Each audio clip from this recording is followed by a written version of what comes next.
महाराष्ट्र राज्याचे कार्यक्षम उपमुख्यमंत्री अजितदादा पवार यांच्या जयंतीनिमित्त आयोजित जनसेवा सप्ताह विशेष अंतर्गत महिला सक्षमीकरण उपक्रमाचे शिवगिरी मंगल कार्यालय येथे आयोजन करण्यात आले होते।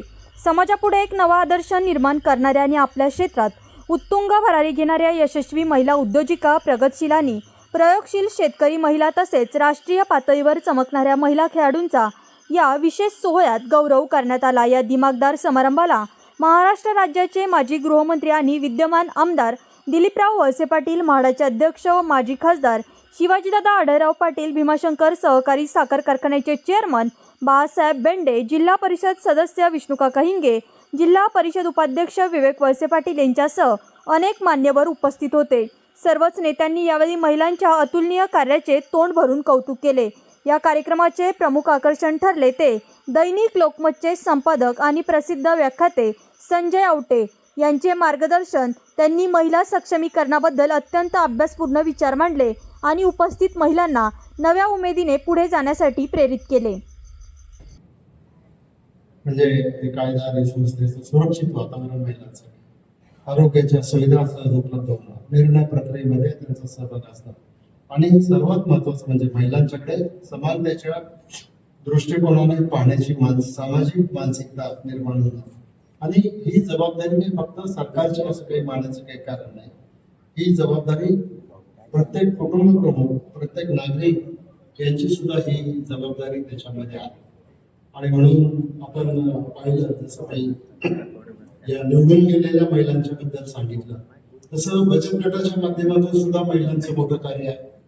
शेतीमध्ये महिलांनी नवीन नवीन प्रयोग केलेले आहेत।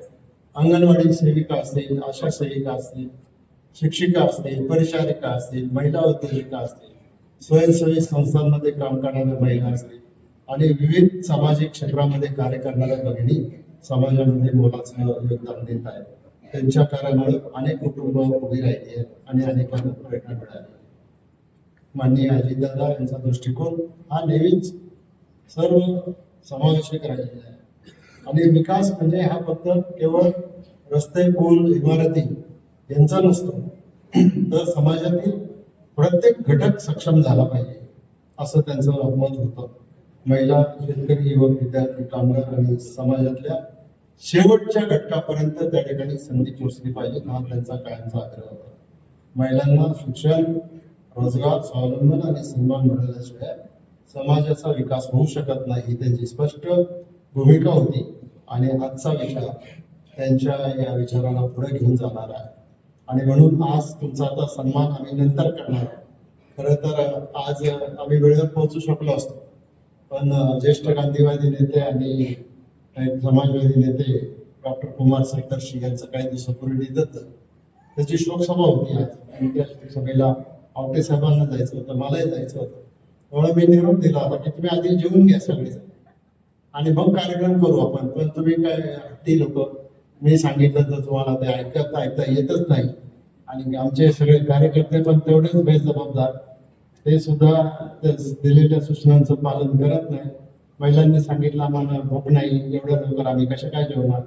बऱ्याच महिला तर आषाढीला पंढरपूरला गेलेल्या आहेत, त्यांच्यामुळं आज जरा गर्दी कमी दिसते आहे, परंतु ठीक आहे, ज्या आहेत आणि ज्या विशेष करून उद्योजिका आहेत ज्यांनी या ठिकाणी व्याख्यान केलं, तर तुमचा गौरव आम्ही करणार आहोत आवटे साहेबांचं व्याख्यान झाल्यानंतर।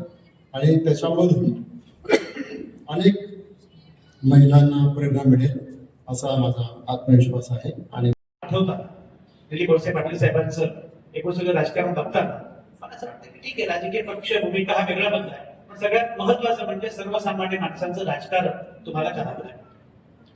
गंमत बघा, कालपर्यंत आपल्याला वाटायचं की या तरुण पोरामुलींना काय कळतं, बरोबर आहे, त्यांना राजकारण काय कळतं। जेव्हा जंतर मंतरावर ही पोरं आली, जमली, गेल्या 12 वर्षात भल्या विरोधी पक्षांना काही जमलं नाही, ते तरुण पोरामुलींनी करून टाकलं। त्याचं कारण असं आहे, या तरुण पोरामुलींची आपली एक भाषा आहे। सुरेश भटांची खूप चांगली कविता आहे, जरी या वर्तमानाला कळेना आमची भाषा, बिजा घेऊन येणाऱ्या पिढ्यांशी बोलतो। तुम्हाला आमची भाषा कळतच नाही, पण तरुण पोरामुलींची आपली भाषा। आपली सगळ्यात मोठी अडचण काय म्हणजे आपल्या घरामध्ये असणारी जेनशी काय आहे याचा आपल्याला अंदाज झालेला नाही. आपल्याला वाटते आता काय कळतं, पण पोरांना काय कळतं हे पोरांनी सिद्ध केलं. तुम्हाला कल्पना आहे पूर्वी काय होतं, मुंबईमध्ये मोर्चा निघाला तर मुंबईतले गावकरी भाकरी वगैरे घेऊन जायचे. इथे झोमॅटो आणि स्विगीची पार्सल यायची.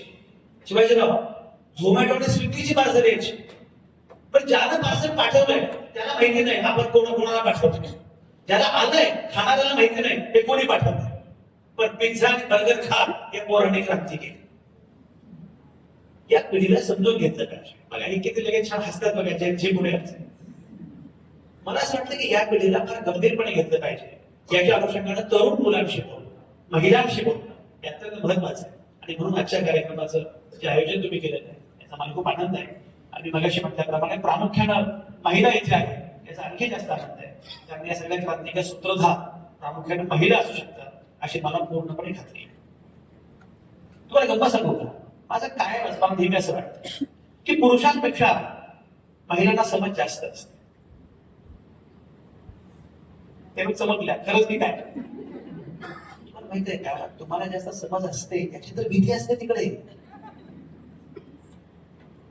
तुम्हाला गंमत सांगतो, एकदा मी असाच ट्रेन मधून प्रवास करत होतो आणि प्रवास करताना नुकतंच लग्न झालेलं जोडपं माझ्या पलीकडे बसलं होतं. नवरा बायको नुकतंच लग्न झालं.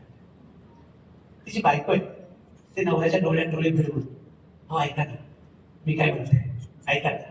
आणि हा जो नवरा आहे तो तंबाखूमुळे तिकडे बघत, हा बोल की. मी म्हटलं तुम्ही कधी बघा दोन महिला एकमेकांशी बोलतात ना डोळ्यात डोळे भिडवून, किती छान बोलतात.